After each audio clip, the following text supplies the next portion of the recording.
Thank you so much for coming to another press conference of our group. Here with my colleagues, on my right, my colleague from France, Virginie Geron. Further to the right, my colleague from Lithuania, Stasys Jakialunas, and to my left, Ivan Sinčić from Croatia. So without further ado, I would like to give the floor to my colleague, Stasys, from Lithuania. Thank you. Good afternoon, everyone. The President of the European Commission, Ursula von der Leyen, is part of a gigantic COVID-19 scientific fraud and propaganda campaign that caused and continue to cause massive violations of human rights, freedom, and is a threat to the democracy in Europe. Because of her actions and major conflicts of interest, she should resign from her position as the President of the Commission. Now, some details to support this.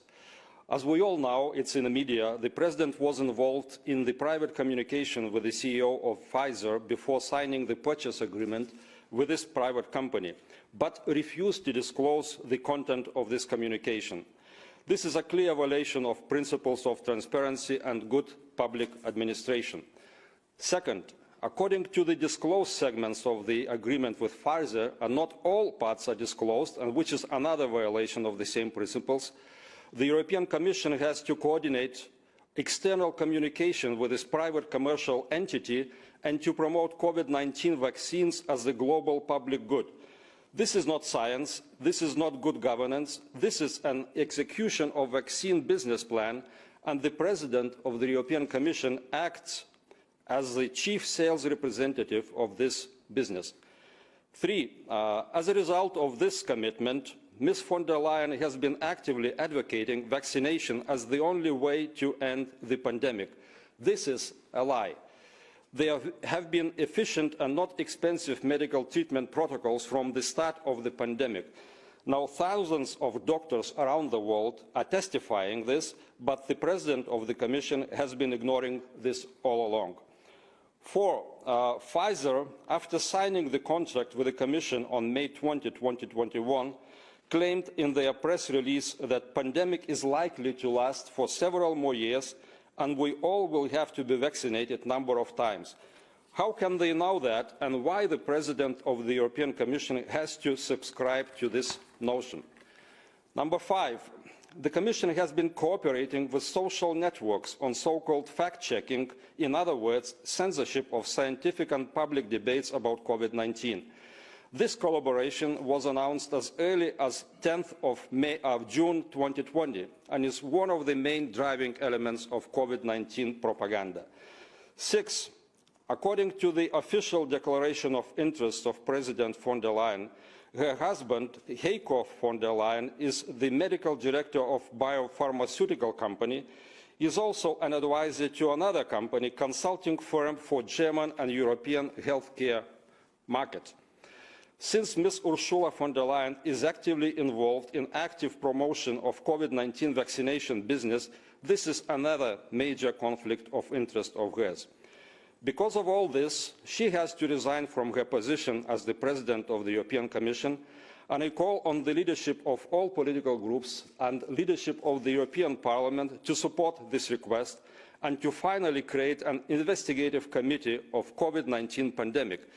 People of the European Union need answers from this Parliament on how and why this pandemic started, how it was managed, and how to prevent it from happening again. Thank you. Thank you so much, Stasys. I would like to give the floor now to my colleague Ivan Sinčić from Croatia. Thank you very much, Mr. Terhes. Thank you very much, dear colleagues, dear guests.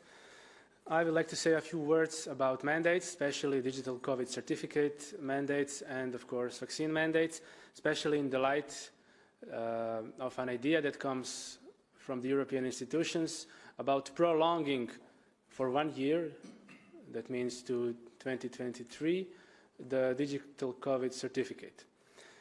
I will say it loud and clear, we are strongly against that. Digital COVID certificate has been proven completely useless, not just useless, it was proven to be backfiring, to be counter-effective. It gives people a false sense of security. It has become a tool of pandemic marketing, forcing people. Now governments are openly admitting it, that it was a tool to put pressure on the people to take the vaccines. The DGC itself is undemocratic. It is blackmailing citizens of Europe for their fundamental rights, for their human rights, for their constitutional rights.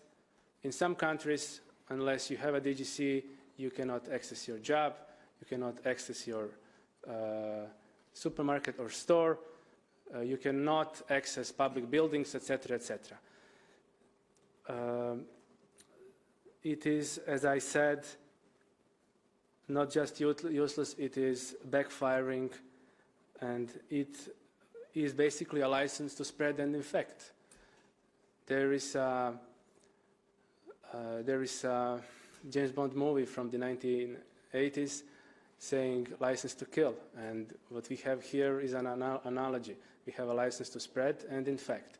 If you're vaccinated, you're considered safe, even though science has proved to us, not just now and in the last months, but before the DGC was even implemented, for example, in the European Parliament in November, there were major scientific evidence in the Lancet and others saying that vaccinated people also can spread the disease almost at the same level as unvaccinated. And this is just one of the evidences. But European institutions continue to ignore this. They continue to ignore these facts. Luckily, some governments, especially recently, have decided to abolish all measures and mandates, and they have set a path to a normal life, or to old normal. And with all this unconstitutional, undemocratic and unscientific behavior, the agents of pandemic marketing, such as President of the Commission von der Leyen, and we have very suspicious information about that, even in the mainstream media now, they continue to promote this madness. Then they now want to extend digital COVID certificate for another year, and we strongly advocate against this. When it comes to vaccine mandates, I must say that some European leaders, such as Mr. Macron from France and Mr. Draghi from Italy, and we have some statements from Austria as well, and these three countries are probably the worst countries when it comes to mandates in Europe, have demonized part of their people that decided that one way of treatment is not best for them, that they want another kind of treatment. They demonized, they ostracized part of their people that simply want to exercise their human rights, their rights to be informed, rights to informed consent, and rights to choose their own therapy. We condemn this, and we simply cannot believe that something like this is happening in Europe in the 21st century. Basically, why would anyone, like Austrian government, want to force their population to take experimental medical product?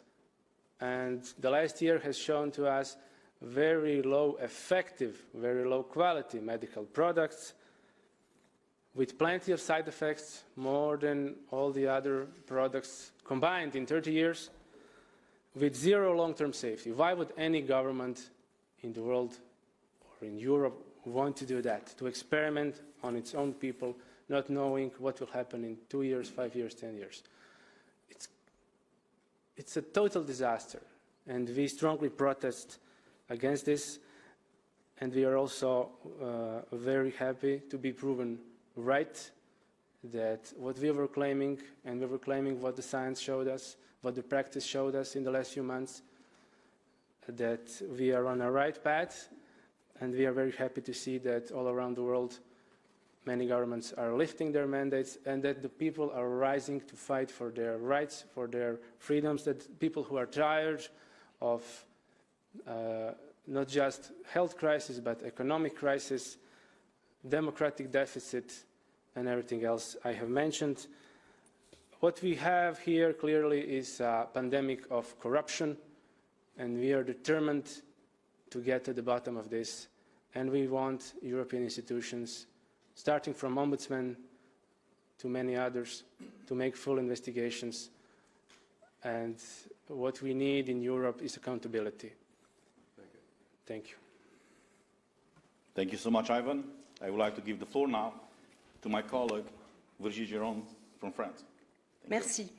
Mesdames et messieurs, merci d'être là, parce que pendant que nous sommes tous confortablement assis ici à Strasbourg, mes compatriotes de toute la France sont au froid à Bruxelles pour dénoncer les mesures liberticides mises en place par des gens qui sont dans les mains des lobbies. Comme mes collègues l'ont dit, nous avons besoin de transparence. Mais Madame van der Leyen préfère répondre que les États membres réfléchissent rapidement à la mise en place de l'obligation vaccinale. Pour ce faire, la Commission a décidé sans fondement sanitaire ou scientifique que le certificat Covid européen sera prorogé jusqu'en juin 2023. Rappelons ici que cette date correspond à la fin de la phase clinique 3 de ces vaccins. Oui, nous sommes en pleine étude clinique. Aujourd'hui, plus d'1 million de cas d'effets indésirables sont répertoriés par l'EMA, l'Agence médicale européenne. 1 million sans compter ceux qui ne sont pas transmis, car il y a beaucoup de réticence de la part des médecins à le faire. Dans ces rapports, on voit que des enfants font des AVC, des enfants font des myocardites, des enfants font des péricardites, des enfants font des maladies auto-immunes à cause de vaccins anti-Covid pour une maladie qui ne les concerne pas. Je vais donc redéposer une résolution pour un fonds d'indemnisation des victimes des vaccins anti-Covid. Je remercie d'avance aux décodeurs de fake news de bien faire leur travail, pas comme la dernière fois. Cette résolution a déjà été déposée en septembre. Elle a été balayée d'un revers de la main, même pas débattue, et c'est un scandale. Un jour, tous ces gens, lobbies, gouvernements, technocrates, médias, complices, devront répondre de leurs actes. En attendant, je répondrai simplement à Clément Beaune que le seul convoi de la honte et des égoïstes est celui envoyé par Macron sur des Français qu'il a très envie d'emmerder, sur des Français qui, pour lui, ne sont rien. Je vous remercie. Thank you so much. I would like to take this opportunity. I will be speaking today about transparency, the importance of transparency in the European Union, and I will prove why transparency is so important, especially when we talk about rule of law. Before I start my argument, I would like to take this opportunity to thank a journalist from Germany who did not stop, who did not cave, and who was not afraid to seek the truth. When this journalist, whose name I don't know, and that's not important, saw the news out there in the month of April of 2021 that Ursula von der Leyen signed a contract with Pfizer for 1.8 billion, not million, billion with B, new doses of Pfizer vaccines.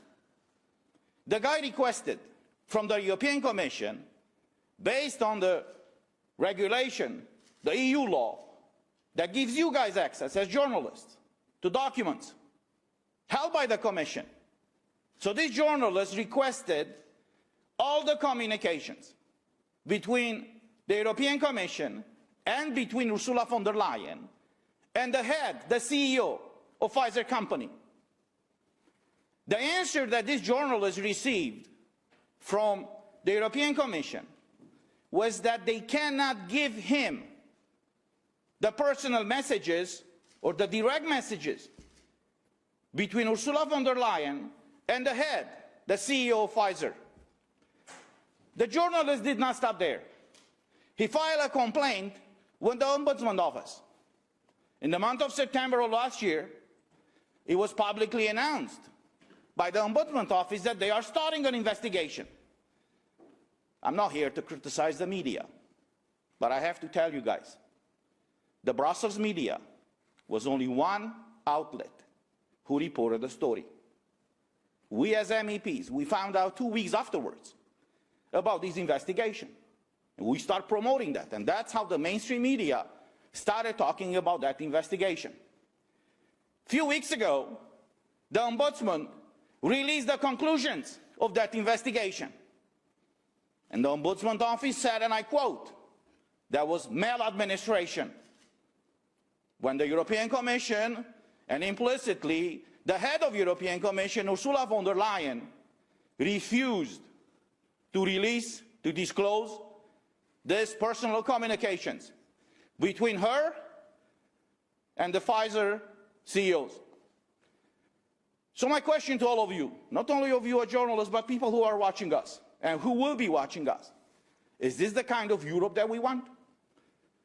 Where the president, an unelected by the people president of the European Commission, is negotiating personally with the head of a private company that will affect our basic fundamental rights, as all of my colleagues already said. We should, not only that we are entitled by law and by the Treaty of the European Union to have access to these documents, but it should have been her, the first one disclosing this information to us as MEPs, to you as journalists, and to everybody living in the European Union, because we are all affected by these decisions, and that did not happen. So I have to take this opportunity to thank Emily O'Reilly, the European Ombudsman, for not caving, for not stopping, and for actually doing her job. She was pressured. She was threatened. I know the kind of backdoor deals were here in the Parliament. To stop mentioning in all these reports about her activity, do not say anything about the contracts. Backdoor deals. But she did not stop. She did what was supposed to be doing. And that's how we found out that there was maladministration. But this is not enough. You remember a few months ago, in a similar press conference, I showed you the contracts, the way they were released to the public and to US media. After the pharma companies accepted to be released this way. And I will show you some of the pages. This is the contract with Moderna. Pfizer is even worse. At least here you can see the page number. In the contract with Pfizer that was released to the public, you can't even see the page number. So I'm asking all of you, is this transparency? Do US journalists or US people feel safe when the head of the European Commission is negotiating personally with the CEO of a private company, public company, whatever, you know, they have stocks, but it's still a company. It's not a government. It's not a state. We became objects of these people. They strip away our rights because they have commercial agreements. This is unacceptable. So yesterday, we had to vote in the plenary, and you can check the records, on what is called the Activities of the European Ombudsman Annual Report for 2020. And I have to congratulate my colleagues from all the groups who included in this report, in the draft report, I would say, before it was put to vote, an article where the Parliament, the European Parliament, is demanding, it's asking, it's urging the European Commission to release not only all the contracts that were released, as I showed you. This is the great transparency in the European Union. The Parliament said in its draft report that all the contracts with these pharmaceutical companies be released, and going forward, the European Commission should not accept a clause in these contracts that they will not be able to release the full content, the full version of these contracts. We were all happy with that article. But we were shocked yesterday morning when we saw an amendment from the EPP group, the European People's Party group. That's not People's Party anymore. The European Special Interest Group. So I will read, and I quote, some of the things that were mentioned in this article, because it's important, especially for us journalists, to have access to correct information in order for you to properly inform the audience. And what they try to do. The first thing mentioned in this report is the following, and I quote, "It is in the interest of the European citizens to have clarity and transparency on the advanced purchase agreements and purchase agreements concerning COVID-19 vaccines, and that this must prevail over the request of the manufacturers to introduce non-disclosure clauses. The amendment proposed by EPP was to remove this language. So my question is, why don't they want to have people access to these contracts? Second thing, the European Parliament, it's encouraging the Ombudsman to continue her inquiries and to ask the Commission to publish non-redacted versions of such advanced purchase agreements and purchase agreements. This text was proposed by EPP to be removed from the report. Why? And I'm urging you guys as journalists, ask the leadership of EPP group why they don't want the European citizens and you as journalists to see the contracts, the content of these contracts. The article also says that emphasizes that any lack of transparency in the framework of COVID-19 pandemic is at odds with citizens' rights to information and fuels disinformation and distrust, which is true. We don't know what's in these contracts. Some people contacted me unofficially who said, man, you should not be aware everything is okay. I said, I don't know. I don't know. But just the fact that even us as MEPs, we are not able to see the full version of these contracts, this is a problem in itself. Even this text, they wanted to be removed. And there was another mention where the European Commission was urged to publish, fully publish all these contracts. Also this text was proposed to be removed. But see, people have the power. We mentioned before that we are elected by the people, for the people. So we had a vote yesterday from all the political groups except EPP, who took into consideration the fundamental rights of the European citizens. And this is how they voted. Here's the result of the vote. 187 MEPs, the vast majority from EPP, voted in favor of this amendment to not allow the EU citizens and the journalists to have access to full contracts. On the other side, 506 MEPs voted that these contracts be published, that the European Commission should publish them immediately, and they should not accept any such clauses going forward. I've done a calculation. 27% of the MEPs who voted yesterday voted against transparency, and 72% of the MEPs voted in favor of transparency. These were all across political groups except EPP, from the left to the right. Because we are here for the people. So I would like to take this opportunity to thank again to this journalist from Germany who did not stop and keep pressuring to find out what is going on between these messages that were privately exchanged between the head of the European Commission and the CEO of Pfizer. I would also like to thank my colleagues from all political groups who all fought for the same thing. We all want these contracts to be published. And I think it's time, as all my colleagues said, the European Union right now, it's in a deep crisis. It's in a crisis of leadership, and it is in a crisis of accountability. We already have 2 investigations here that are proving that Ursula von der Leyen is clearly not fit for this office.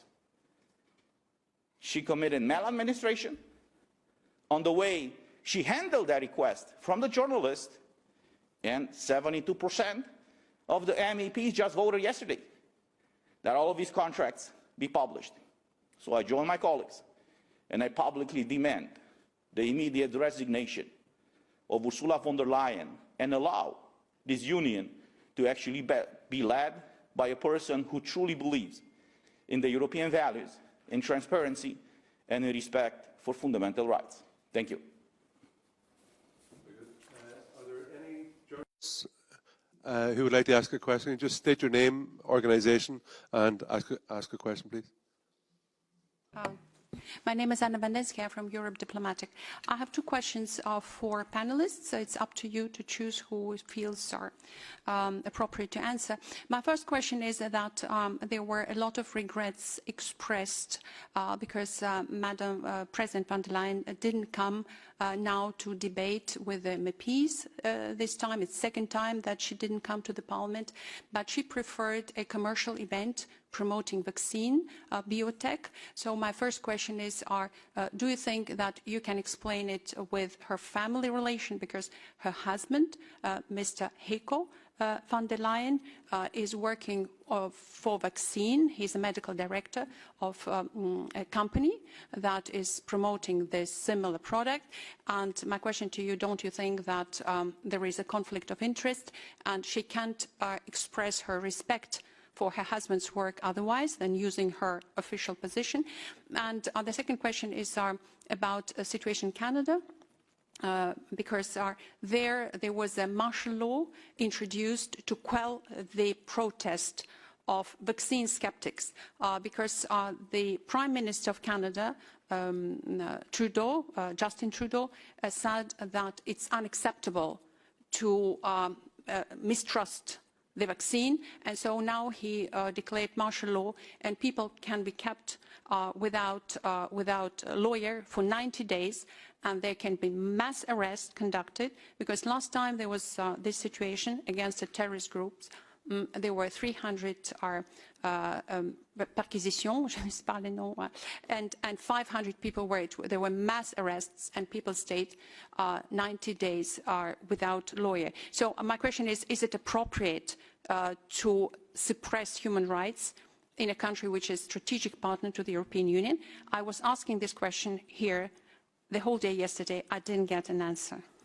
Thank you so much. I would like to give the floor to my colleague Stasys, because he spoke about this personal relationship between Ursula's husband and some of these pharma companies. Yeah, thank you, Cristiano. Thank you for the question. For me, it's clearly a conflict of interest, especially in this situation when this pandemic is managed in the way it is managed, promoting certain products at the expense of other products, treatments, etc. So Mr. Heiko von der Leyen, as I mentioned, is employed or advising not one but two companies. One of them has a relationship through the personnel with Pfizer. Then the common shareholders, some of them are in the company he works, and also shareholders of Pfizer. The other company is the entrance into the European healthcare, that means medical market. For me, it's a clear conflict of interest. She cannot perform her duties free of this conflict of interest. So, and in addition, you know, her participation now in some commercial event, continuing to promote vaccination, so performing as a sales representative of this vaccination business plan is, of course, yeah, a disaster, I think. So at least she doesn't promote now the mandatory vaccination. She mentioned that in December 1st, you know, that we should start discussion on mandatory vaccination in the European Union. I hope it's not happening, and I hope she will listen to what we say here and appreciate. We'll address, of course, the institution, European institutions, about this conflict of interest, but just to inform the public, to inform you that our position is that she's in a deep, massive conflicts of interest, not one, but several. Thank you. I think you can come here and answer the question about Canada. Okay. If you want to go first for that question, go ahead. Okay. I'm sorry I'm late, but as you can see, I'm a little indisposed. And I have to say, wow, so much has happened since our press conference back in November of last year. And I've been told by so many people that because of my clear stance on defending freedom, democracy, and the rule of law, that I've given a lot of people hope.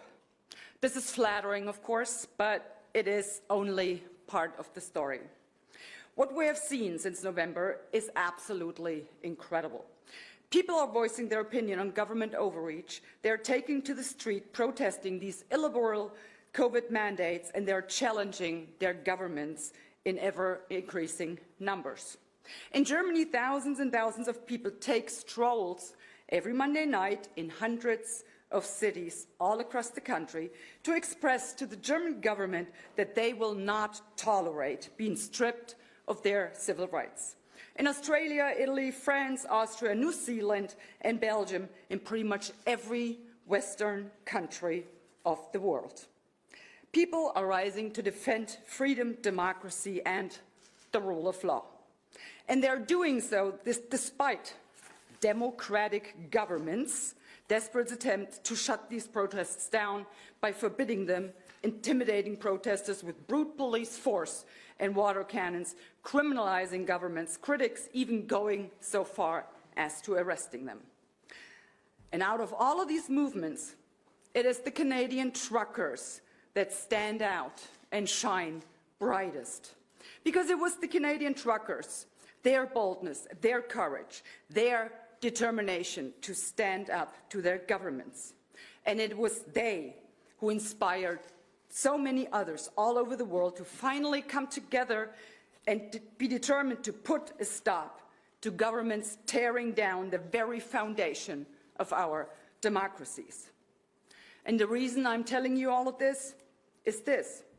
While I might have given hope to people, like I said, it's only half the story. Because the other part of the story is this.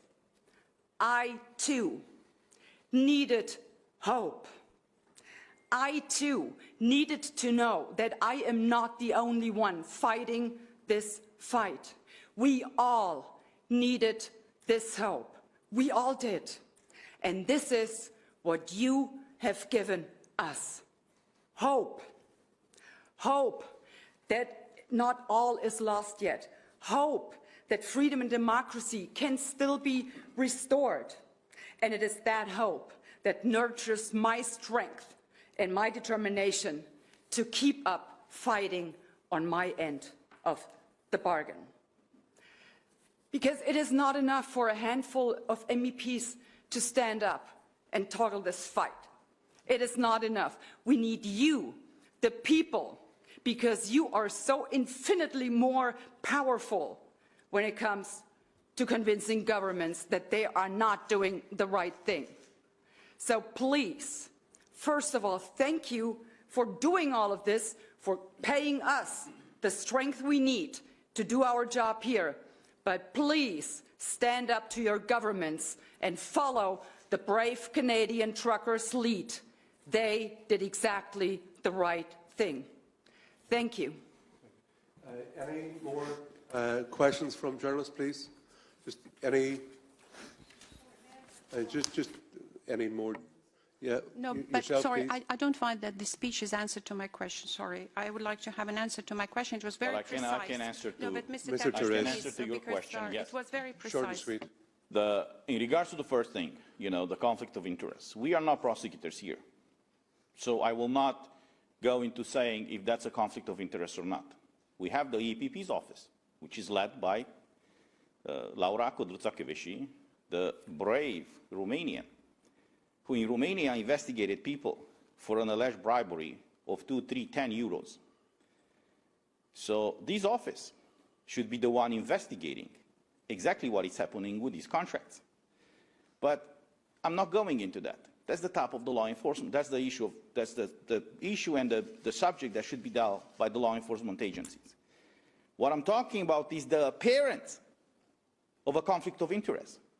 The fact that Ursula von der Leyen is negotiating personally on behalf of the European Union when her husband is already involved in that business, that's a problem in itself. And in any democracy around the world, something like that would have happened, she would have been investigated by the national parliament. I don't think that will happen here, because everything here is done, as I said, based on backdoor deals and compromises. As far as your second question, what is happening right now in Canada? Look, besides the relationship, the economical relationship and partnership that Canada has with the EU, Canada is a member of NATO. And we see what is happening right now in Ukraine. We see the whole Western world right now being shaken up by people who are disliking us for various reasons. The strength of the Western world is not the army, it's not the economy. We see countries right now, emerging countries, that have stronger economies than any economy in the EU.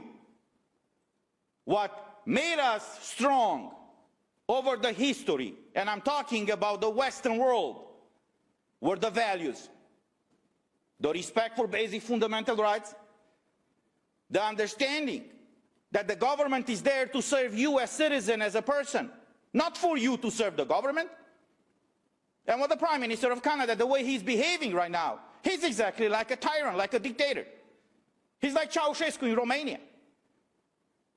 If even you doubt, if you raise doubts about the vaccines, you're outcasted. What's the difference between what he does and what happened under the Inquisition? See, on one side they say, well, we should not believe in God, but on the other side they say, believe in science. We don't have to. Science is not about belief. Science is about measurements, conclusions, hypotheses, and arguments. We got to a point right now where even if you say something, if you raise any doubts, you're already considered, as whatever, they label you in very different ways. This is not okay. And I have to tell you, that when I saw the protests in Canada, the way the truckers over there reacted, I got in touch with some of them, others contacted me, I congratulated them, and I want to use this opportunity to thank them. And I hope this movement for freedom and for rights is spreading all around the world. Because at the end of the day, we have to make sure that all these elected officials, they understand that they were elected in those offices to work for the people, not to behave like masters of slaves. Thank you. I'll just finish off. Any more journalists? Any more questions? Okay, I'd like to thank everybody for coming here today. So everybody safe home. God bless. Thank you. Bye-bye.